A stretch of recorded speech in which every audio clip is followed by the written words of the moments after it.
Hello and welcome to the Reload podcast. My name is Josh and I am your host for today. And today on the Reload podcast, we have the Head of Operations for Music Gateway. Am I correct in saying that is your title? That is my title, I got that from your email. We have the Head of Operations for Music Gateway, Sophie Small. Sophie Small, thank you very much for coming down. And thank you for having me. I love the alliteration in your name. Just briefly talking about Music Gateway, when I was on your website, I was trying to figure out what you guys were all about. And as we briefly talked about, I was saying there are a lot of different elements to Music Gateway. But I wanted to focus more about the side and how it can help our audience, the independent singer-songwriter. But when I was on the website, it talked about how Music Gateway is a B2B platform specifically designed to allow creative and music industry professionals to connect and work together in a global capacity. When I read that, I had no idea what it meant. It's marketing talk. Yeah. So can you briefly explain to the mere mortals and who have no idea about what Music Gateway is about, and explain? Yeah, sure. Any marketing jargon?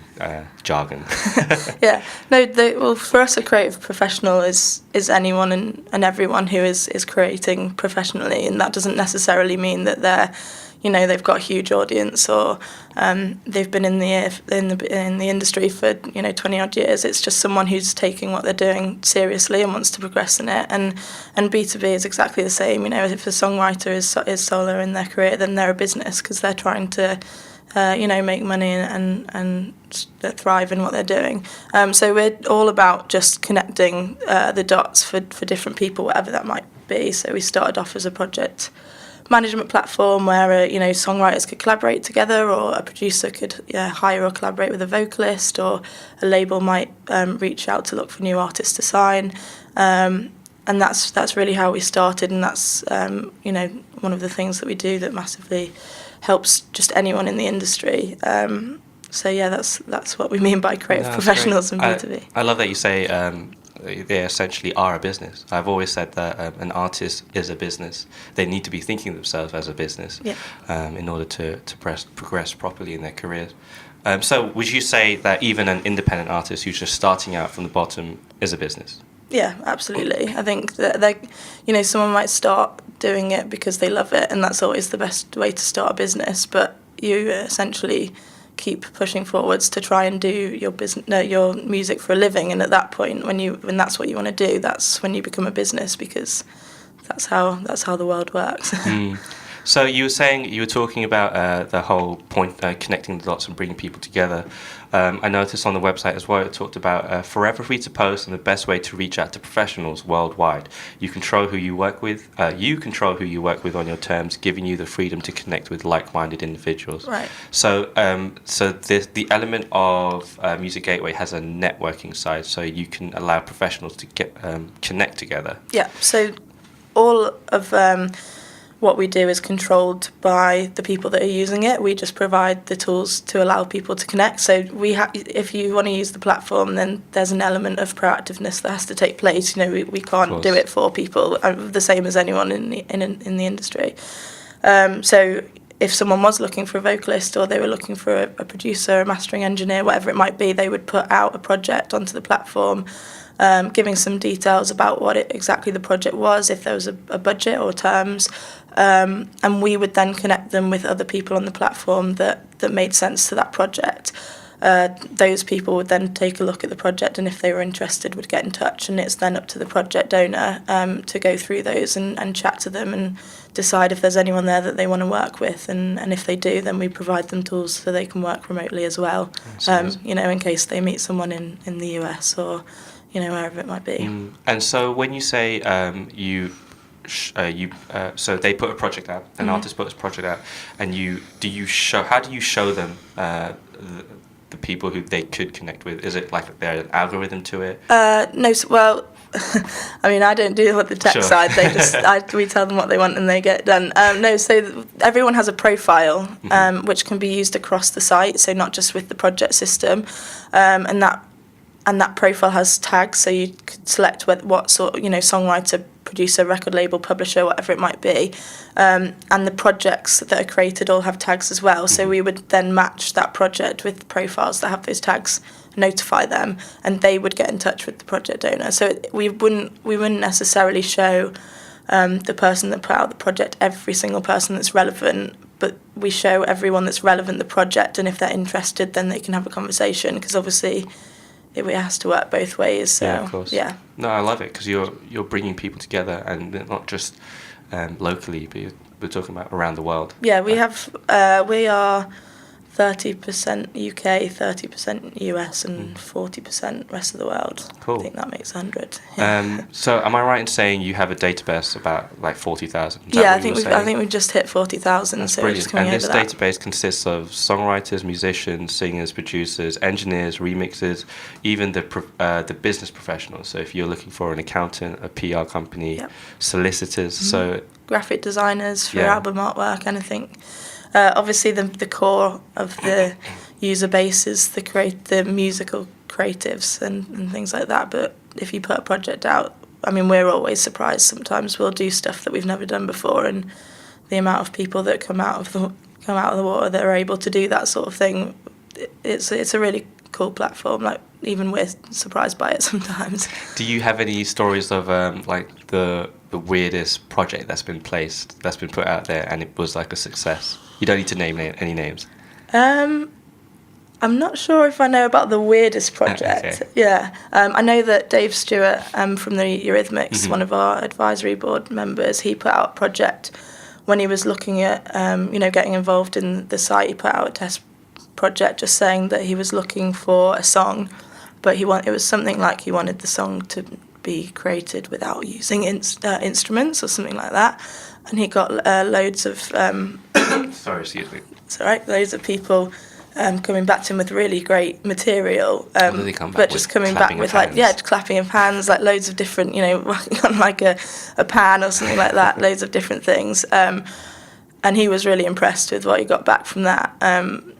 But most of us, we work really hard, so we vet every project that goes out, so a lot of the time we're making sure that, it's up to a certain standard in terms of industry standards and that sort of thing. So in terms of crazy stuff, I don't know how much of that we get through, but yeah. How many projects do you see in a day? Because you're saying a database of 40,000 and you're vetting every single one.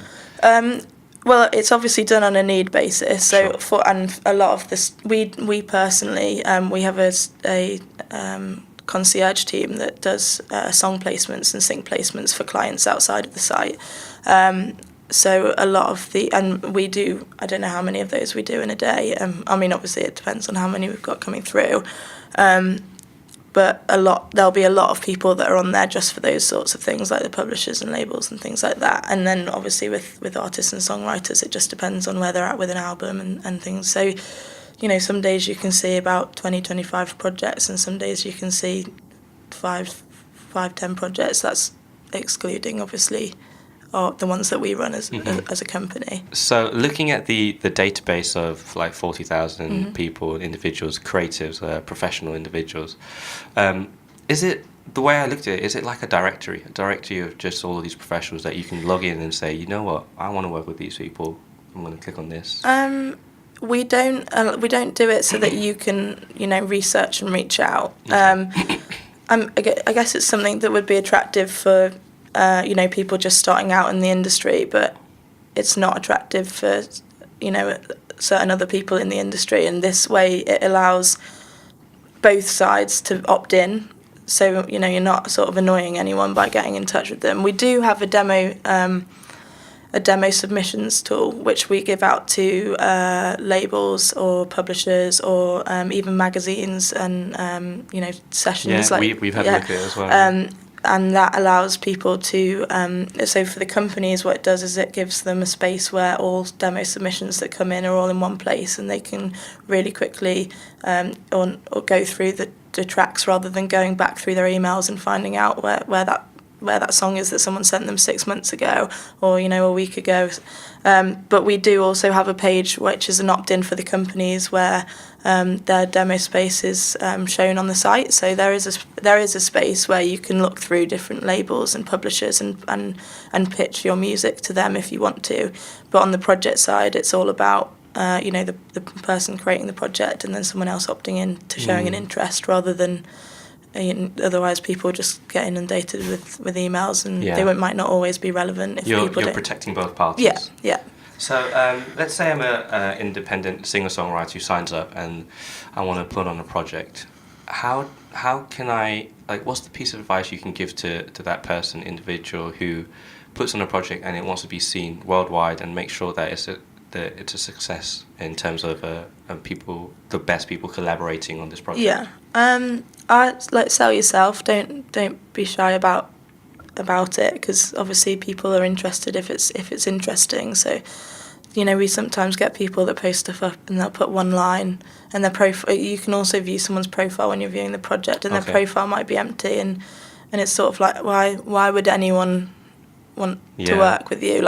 You've got to let people know why they should want to work with you. What are you looking to achieve with that project? What are you looking to achieve yourself? What have you done in the past, if you've done anything?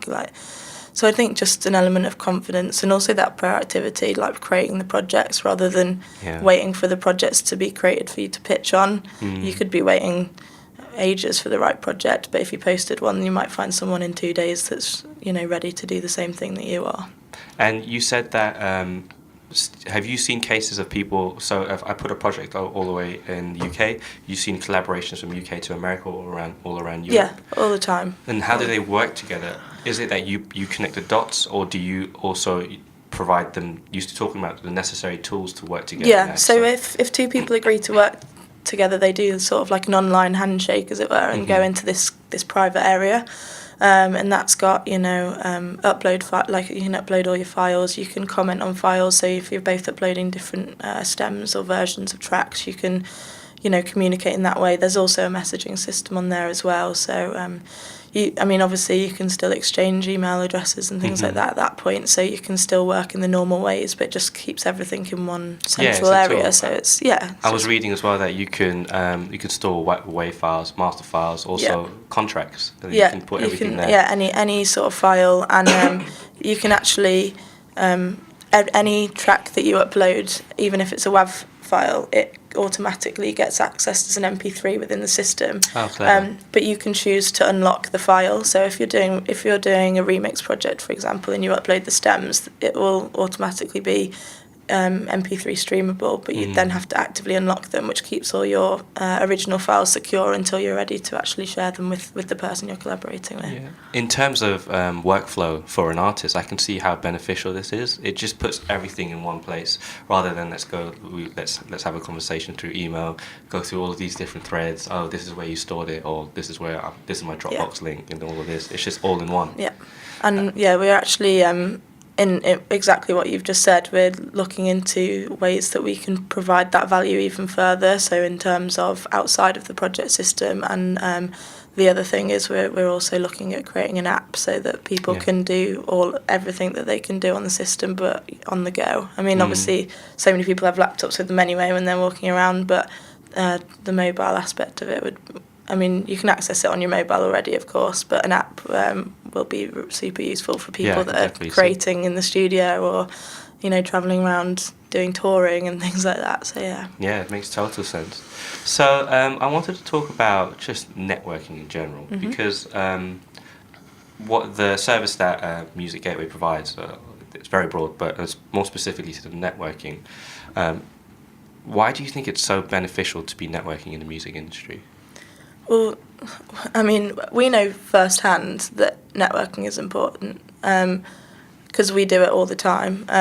We three of us were out in Cannes last week at MUISC. I think we had that. You came back from there recently. Yeah, it was great. It's a really good conference, and we do back-to-back 9 till 6 for 3 days, and then you've got all the evening stuff. Loads of different events, showcases, just really interesting things. And MUISC is like the business aspect of the music industry. It's like a conference. Exactly. And there's people from all over the world. They do a lot of tech, so like all the up-and-coming you know, things that you can use to help yourself. They've got an accelerator project for artists, which if you can get on that is really good. That, you know, that you showcase to all of the delegates at MUISC. And what's the accelerator called? It's called it's part of the MUISC program. Oh, I see. And okay. it's just an accelerator for artists, and they perform on the stages. There was some really great people this year. I actually spoke to a couple of them about doing some work moving forward. So you were at the conference purely for networking? Yeah. So we literally had half an hour slots, 9 till 6, for 3 days. 3 of us. I think Emma, who works at the office, messaged me just before I went saying that she was really happy she'd beaten her last year's record and booked us 130 meetings or something like that. But, you know, there was I remember I've been at the company for 2.5 years now, and about a year and a half ago someone was like, you can't take away the face-to-face value of sitting down and meeting, and I think what he was trying to say is like, what you're doing isn't going to work, and I was like, we don't want to do that, because we don't even do that. Do you know what I mean? Like, we'd never take away that value. The value is that you get to meet people that you might not ever have met, or because they're too far away, or, you know, financially you can't get there, or you just wouldn't have met them at any of the things that you're attending. And also you have the tools to work together afterwards if you're on the move and things like that. So yeah. That's brilliant. So apart from the I forgot his name now. Eurythmics.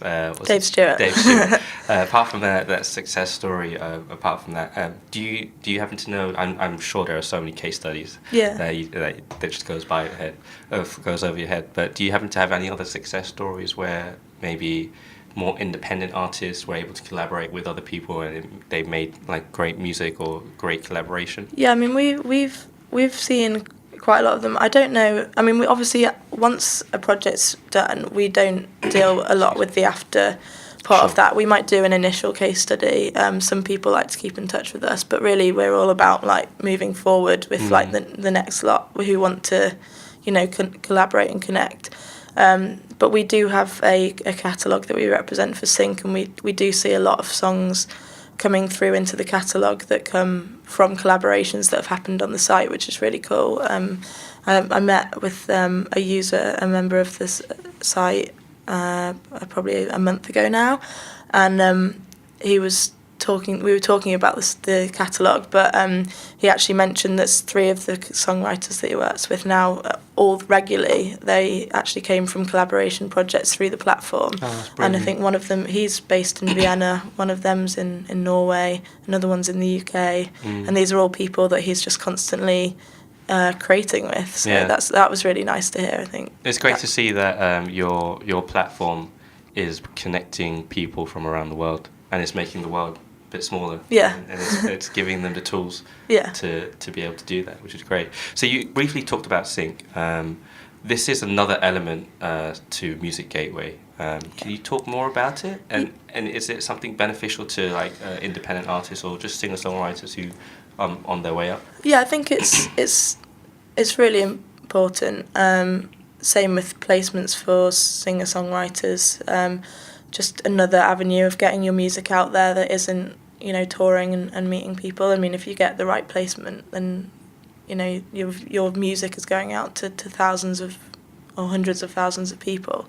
So when you talk about placement, are you talking about songs in advertising? Yeah, so placements in TV, film, advertising, games. You can get a lot of money from that. It's definitely another revenue stream that everyone is interested in. Sure. So how exactly do you help get that music onto the TV, onto the radio? So we are in contact with a lot of the supervisors. They send us briefs saying that they're looking for something. We send the music back, and also with the supervisors that don't email out, we'll constantly research what they're doing, how long it's been since we last were in contact, send them over new material. Again, with when we went out to meet John and Lawrence, because they deal mostly with that side, met with some of our existing clients and things like that. So we essentially, again, just joining the dots. If you've got great music and you don't have those connections, then send over the music and we'll represent it for you.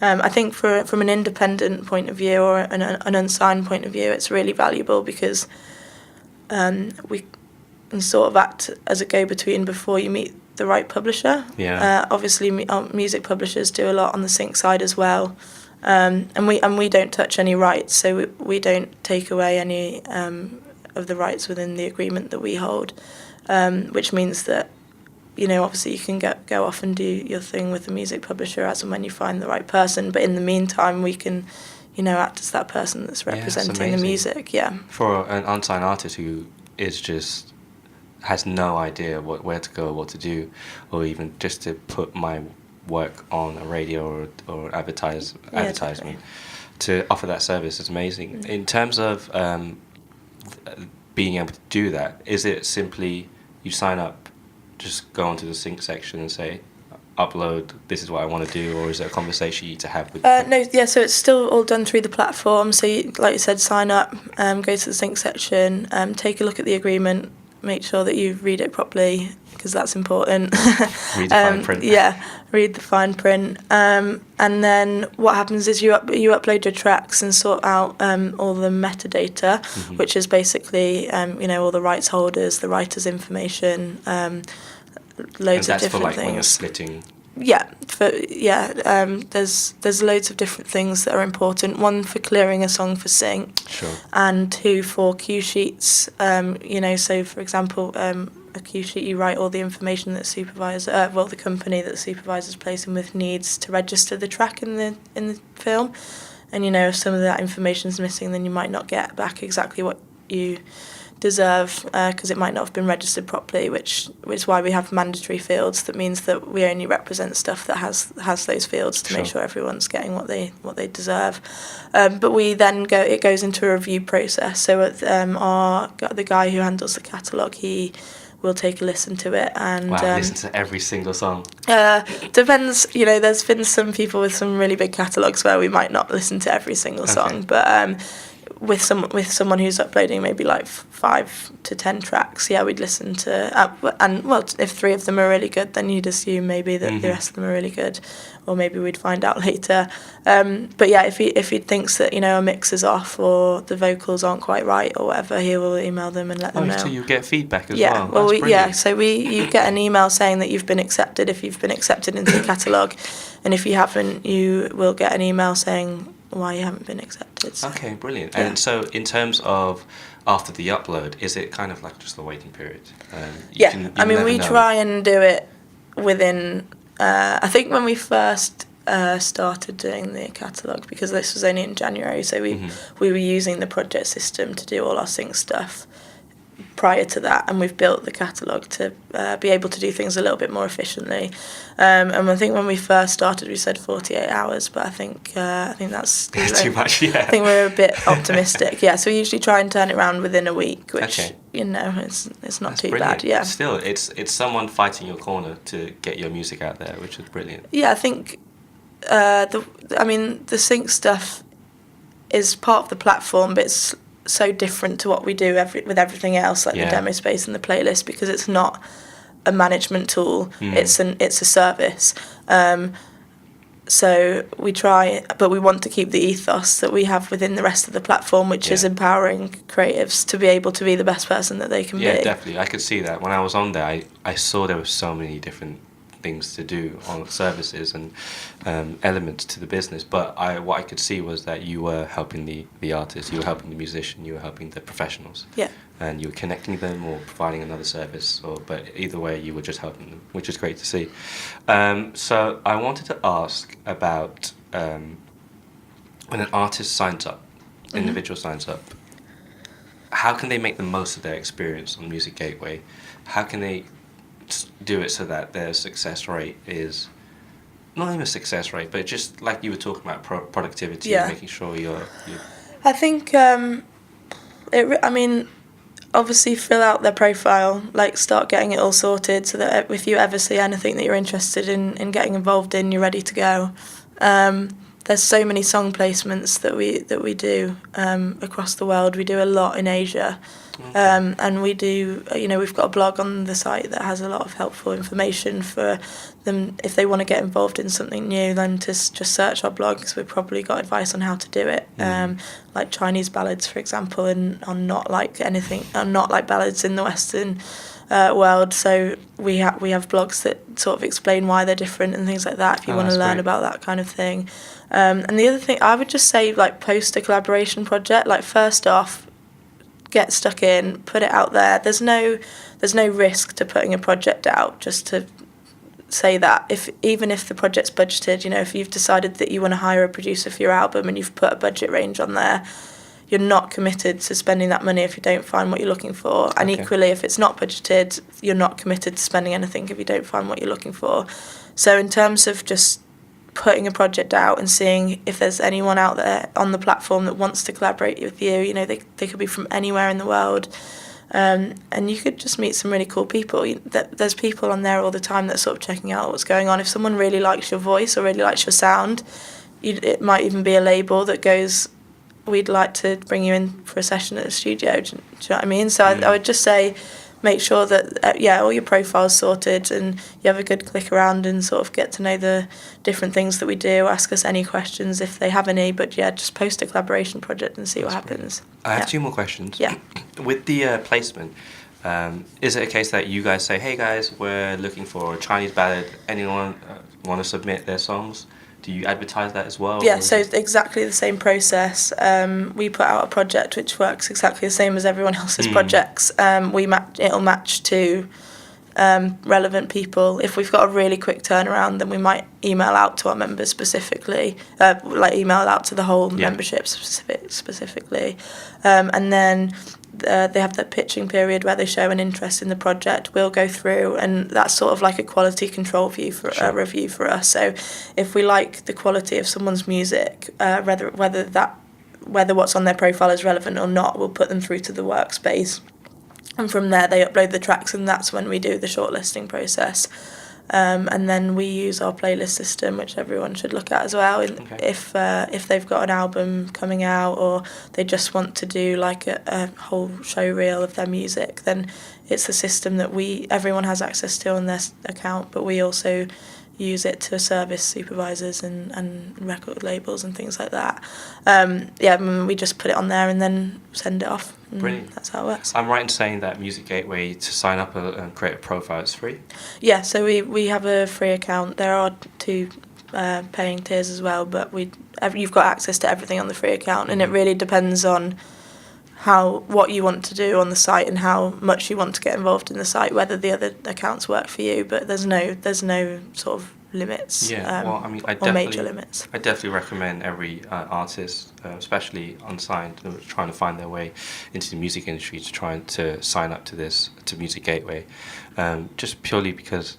Just for the networking, what's available to them. Even if you don't actually get involved in anything, you see everything that's going on. I mean, I would say get involved in it if you're seeing it and it's relevant to you. But yeah, like you say, you just see all the different opportunities that are happening and get a feel for, what's popular. Like what are we putting out all the time? What are people looking for? Like, should I start writing? Should I give that sort of writing style a go? Maybe I'll put a collaboration project asking to collaborate with a writer that works in that style of music and learn some stuff.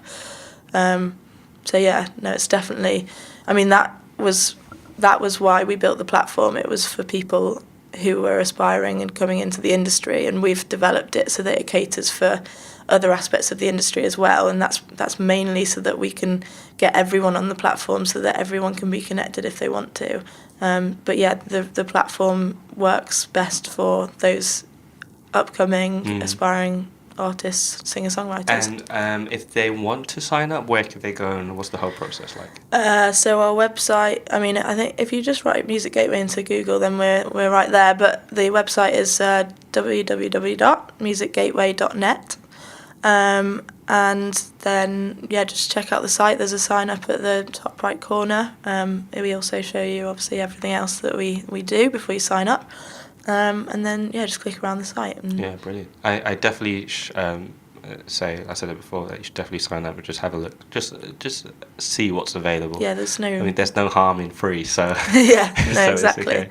I do have one last question. Yeah. I lied there. I said I had 2 questions. So, my last question is a question I ask every single interviewee, and it's, what do you think is a successful artist? That's probably subjective, no? I know, that's why I love this Yeah, question, because I'm going to get different answers. Well, I guess for the artist, it's wherever they wanted to get to and them getting there. I guess for different people in the industry, it depends on what they're looking, what they're doing. I don't know. Like, so as head of operations of Music Gateway, what do you think is a successful artist? I think someone who's savvy and adaptable. I think, or adaptable in the sense of business adaptable, like sort of recognises market trends and is utilising those trends in their favour rather than, complaining about the changes, because that's not productive. As annoying as they are,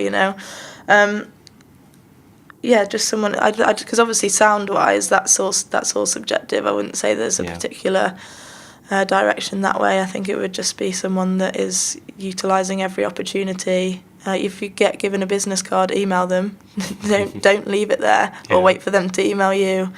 Our CEO doesn't do that. He emails them off the bat. He would never expect someone to email him, because that's how opportunities are lost. That's how he became CEO. Yeah. So just someone who's proactive, and I guess if you get given an opportunity and it doesn't directly feel like it's beneficial to you, just sitting down and thinking, what could I do with this opportunity that could be beneficial to me, rather than having a black and white sort of structure. But yeah. Great, brilliant. I love that answer. What I love is you seem to be preaching about being proactive and being productive, and it's right. If you're an artist, you need to be making sure that you're taking initiative. No one's going to give you anything. You have to go out there and get it yourself. But yeah, thank you for coming down to the podcast. I love everything about Music Gateway and the platform it provides and the services that it helps. It brings a lot of value to a lot of artists. Even when I was telling you earlier, one of the testimonials I saw on the website was one of the previous people that we've worked with here in Reload. So it's great to see that people we've worked with are actually working with you guys as well. And it works. Yeah, exactly. And she gave you a great testimonial, so it was good to read. But Sophie, thank you again for coming down. Thank you. And I hope there are listeners out there who do look into Music Gateway, and hopefully it will work with them as well. Yeah, me too. Take care. Cheers. Take care. Cheers.